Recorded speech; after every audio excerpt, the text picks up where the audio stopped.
Hello students, I am Dr. Shikha Gupta. Welcome to my channel Commerce Classes. Last lectures में हमने CVP analysis के formulas किए थे, numerical किए थे. अभी MCQs करते हैं. फर्स्ट क्वेश्चन है break even point can be stated as a point where sales is equals to fix cost plus variable cost. Check करते हैं. ब्रेक इवन पॉइंट पर सेल्स टोटल कॉस्ट के बराबर हो जाती है. कैसे?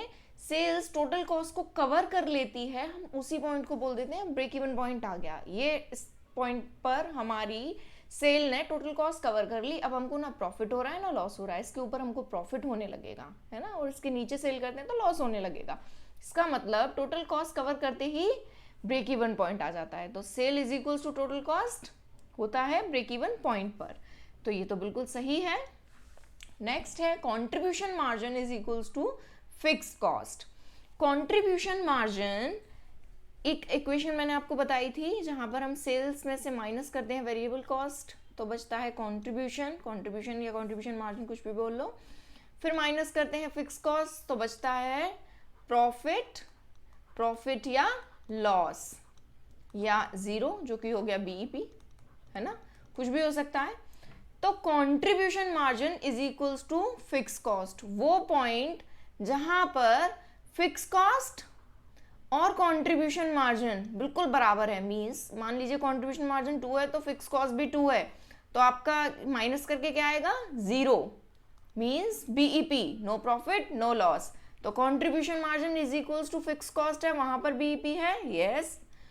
नेक्स्ट है लॉस इज जीरो. वो पॉइंट जहां पर लॉस जीरो होगा. सिर्फ लॉस ही जीरो नहीं होगा, इस पॉइंट पर प्रॉफिट भी जीरो होगा. No profit no loss. तो ये भी ठीक है. तो इसका आंसर हो रहा है all of the above. Correct answer is all of the above.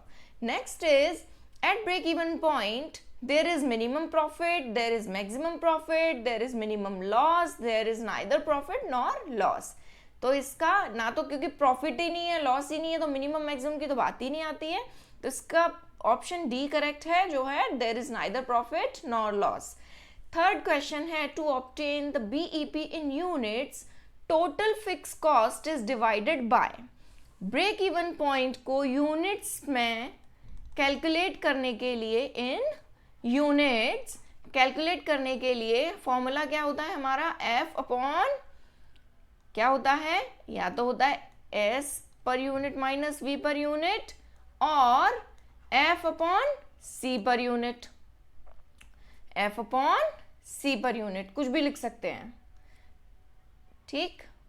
F upon C per unit. तो अभी देखते हैं हमको कौन सा वाला फॉर्मूला मिल रहा है इसमें. F fix cost is divided by sales, no. Variable cost per unit, अकेला वेरिएबल कॉस्ट पर यूनिट तो नहीं है, नो. पीवी रेशो भी नहीं है, इस पर बात करते हैं अभी. Contribution per unit, yes. तो correct answer is contribution per unit. PV ratio क्या है?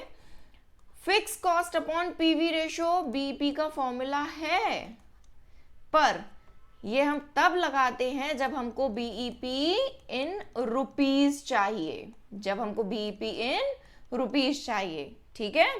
बीईपी पर यूनिट चाहिए तो हमको यही फॉर्मूले लगाने पड़ेंगे, राइट. चलिए नेक्स्ट है what will be the effect on break even point by increase in fix cost.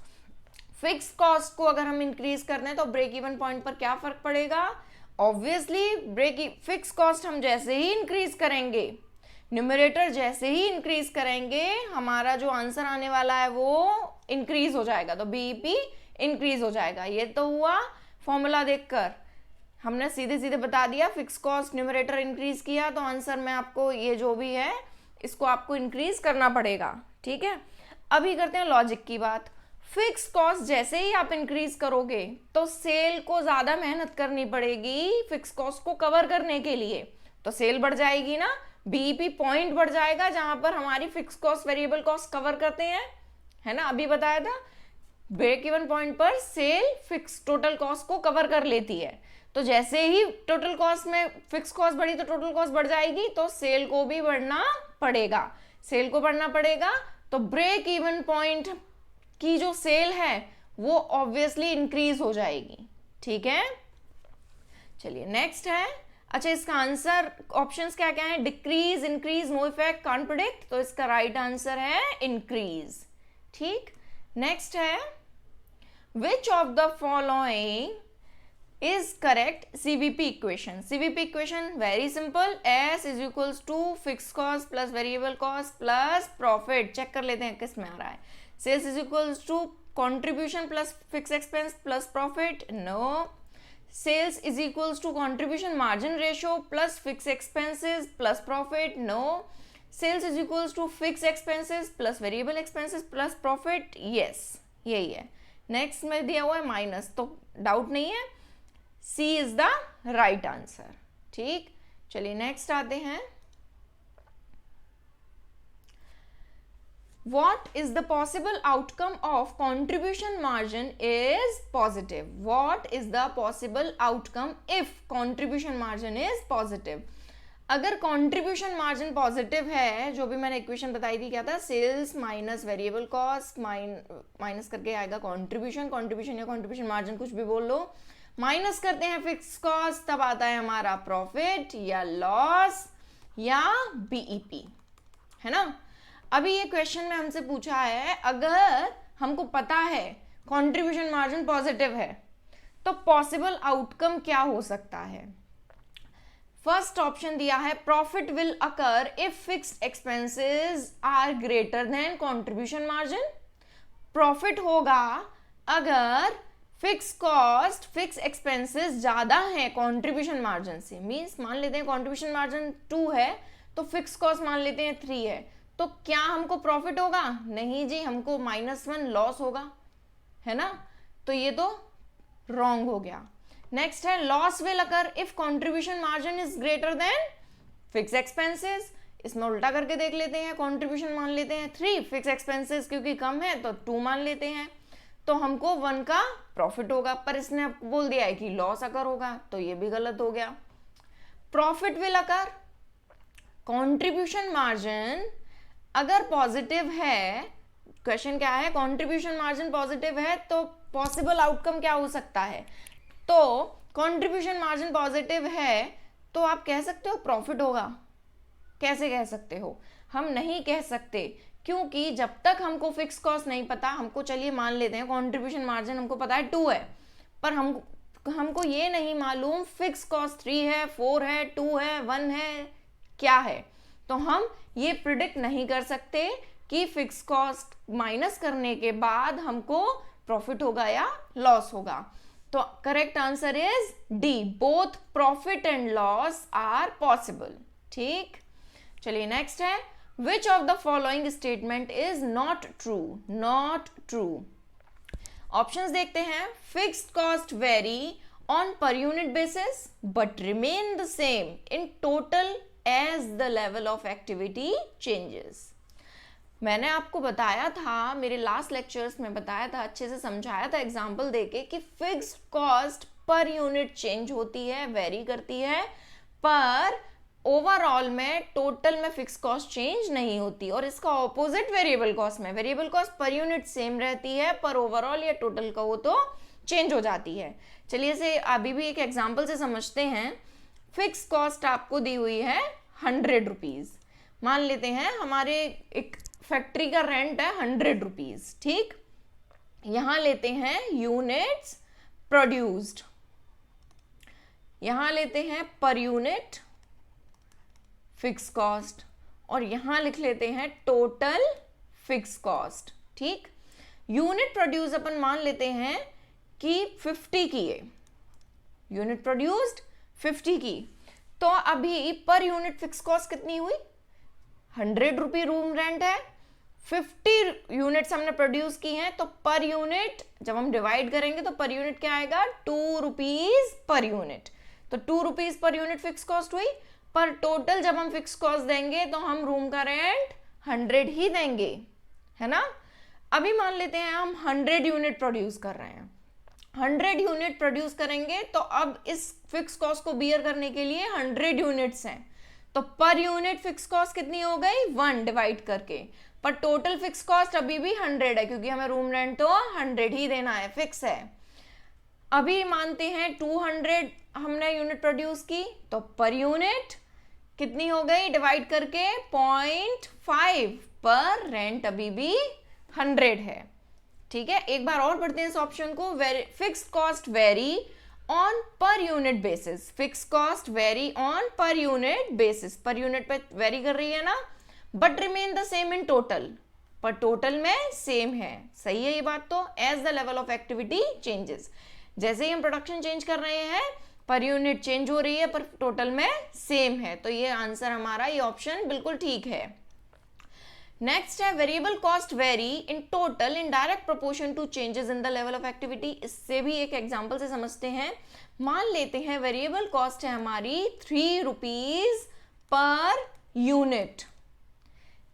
Labour cost मान लेते हैं, लेबर कॉस्ट, लेबर हम पेन बनवा रहे हैं, लेबर ने कहा कि मुझे तो 3 रुपया पर पेन का दे देना, ठीक है। तो अभी यूनिट प्रोड्यूस मान लेते हैं, सेम यही लेते हैं, यूनिट प्रोड्यूस्ड, यहाँ पर यूनिट वेरिएबल कॉस्ट और यहाँ ले लेते हैं टोटल वेरिएबल कॉस्ट। तो यूनिट प्रोड्यूस्ड सेम 50 करके देख लेते हैं। 50 यूनिट जब हमने प्रोड्यूस की तो पर यूनिट वेरिएबल कॉस्ट, एक पेन में वेरिएबल कॉस्ट कितनी लगेगी लेबर की 3 ही लगेगी, लेबर को तो हम 3 ही रुपए देंगे ना एक पेन का। फिर टोटल कॉस्ट क्या हो जाएगी, पर टोटल की जब हम बात करेंगे कि कितनी वेरिएबल कॉस्ट गई तो हो जाएगी 150। अभी देखते हैं 100 पेन अगर हम प्रोड्यूस कर रहे हैं तो लेबर को हम पर यूनिट पर पेन बनाने का कितना रुपए देंगे, अभी भी 3 ही देंगे, पर टोटल में अब हमारी वेरिएबल कॉस्ट कितनी जाएगी 300, है ना। नेक्स्ट 200 अगर हम बनाते हैं तो पर यूनिट अभी भी 3, अभी भी हम पेन बनाने का 3 ही रुपया देंगे, पर टोटल में अब हो गया हमारा 600। अभी इसको फिर से एक बार पढ़ते हैं। Variable cost vary in direct proportion to change in the level of activity. Variable cost vary in total, total में वेरिएबल कॉस्ट वेरी कर रही है in proportion to direct change in the level of activity. जैसे ही हम production change कर रहे हैं टोटल वेरिएबल कॉस्ट भी चेंज हो रही है, तो ये भी बिल्कुल ठीक है। Variable cost vary on per unit basis as the level of activity changes. Variable cost vary on per unit basis, per unit basis पर तो ये चेंज नहीं हो रही है, तो ये वाला ऑप्शन रॉन्ग हो गया, ऑल ऑफ द अबव नहीं आएगा। तो इसमें हमसे पूछा है कौन सा स्टेटमेंट ट्रू नहीं है, तो ये तो ट्रू है, ये भी ट्रू है, तो right answer is C, correct. चलिए नेक्स्ट देखते हैं, what is the formula of contribution margin ratio. Contribution margin ratio का फॉर्मूला क्या है। अब ये कंट्रीब्यूशन मार्जिन रेशियो क्या है, ये है PV ratio.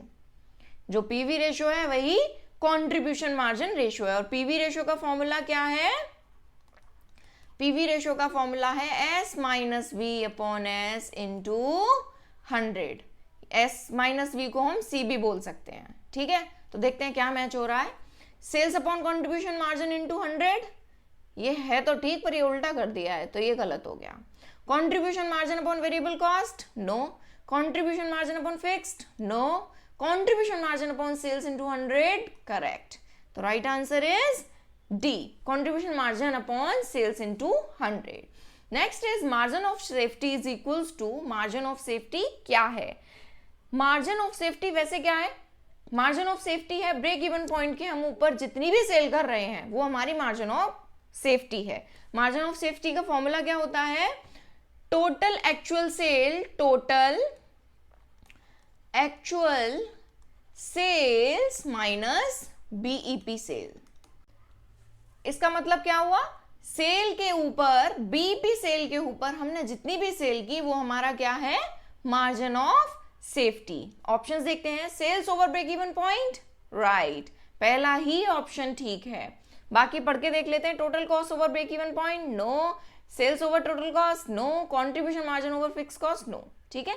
Sales over break even point, break even point के ऊपर जितनी भी सेल की है वो हमारा है मार्जिन ऑफ सेफ्टी, ठीक है।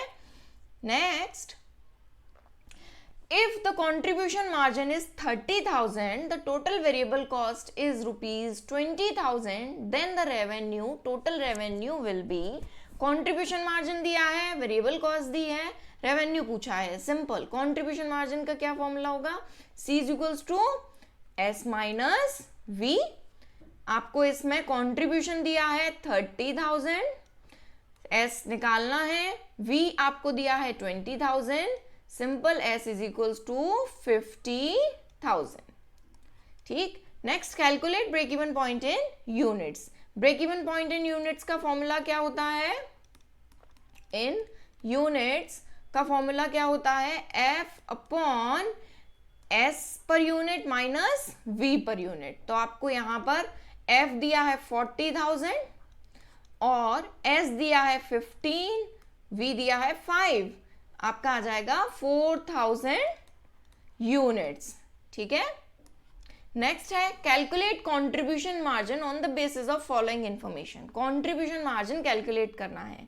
Contribution margin formula S minus V दिया हुआ है आपको, गिवन है sales, direct material cost, direct labour cost, fix cost. Direct material cost और डायरेक्ट लेबर कॉस्ट दोनों ही वेरिएबल कॉस्ट हैं, है ना, मटेरियल और लेबर। फिक्स कॉस्ट का यहाँ इस फॉर्मूले में कोई काम नहीं है, तो ये कंफ्यूज करने दिया है, इसको इग्नोर करेंगे। ठीक है, तो S है आपके पास, सेल्स है 18,000 माइनस वेरिएबल कॉस्ट 2 है 4,000 प्लस 1,000, तो आपका आंसर आ जाएगा 13,000 रुपीज। ठीक है, नेक्स्ट है calculate contribution margin if sales are rupees 10,000 rupees and contribution margin ratio is 40%। तो कंट्रीब्यूशन का एक फॉर्मूला मैंने अपने एक लेक्चर में बताया था, C is equals to S into PV ratio, है ना, और PV रेशियो ही क्या है, कंट्रीब्यूशन मार्जिन रेशियो है। PV रेशियो ही कंट्रीब्यूशन मार्जिन रेशियो है, तो हम इसको C is equals to S into contribution margin ratio भी तो लिख सकते हैं, है ना। सिंपल सॉल्व कर लेते हैं। 10,000 सेल दी है आपको और 40% कंट्रीब्यूशन मार्जिन रेशियो है, तो 10,000 का 40% 4,000 रुपीज। Correct answer is 4,000। ठीक, next calculate contribution margin per unit if fixed cost is rupees 16,000 and break even point is 8,000 units। यहाँ पर हमको कंट्रीब्यूशन मार्जिन पूछा है पर यूनिट और फिक्स कॉस्ट और ब्रेक इवन पर यूनिट दी हुई है। Break even point per unit दिया हुआ है, तो break even point per unit का ही फॉर्मूला लगा के चेक कर लेते हैं। इन यूनिट्स फॉर्मूला क्या होता है, F upon C per unit, है ना।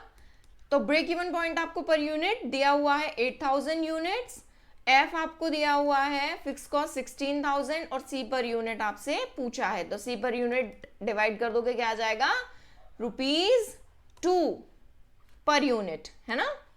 तो करेक्ट आंसर इज ₹2। नेक्स्ट है if margin of safety is ₹10,000, break even point is ₹40,000 and fixed cost is ₹15,000, the total actual sales will be। आपको margin of safety, total actual sale, break even point, ये एक ही फॉर्मूले में आते हैं ना। MOS का फॉर्मूला क्या होता है, total actual sale minus break even point sale, है ना। तो मार्जिन ऑफ सेफ्टी आपको दिया हुआ है 10,000, सेल्स आपसे पूछी है और ब्रेक इवन पॉइंट आपको दिया हुआ है 40,000। या फिक्स कॉस्ट कंफ्यूज करने दिए, इसे इग्नोर करना है। तो S आ जाएगा आपका 50,000 rupees. Correct answer is 50,000 rupees. I hope आपको ये वीडियो समझ में आया होगा। Thanks for watching, bye bye.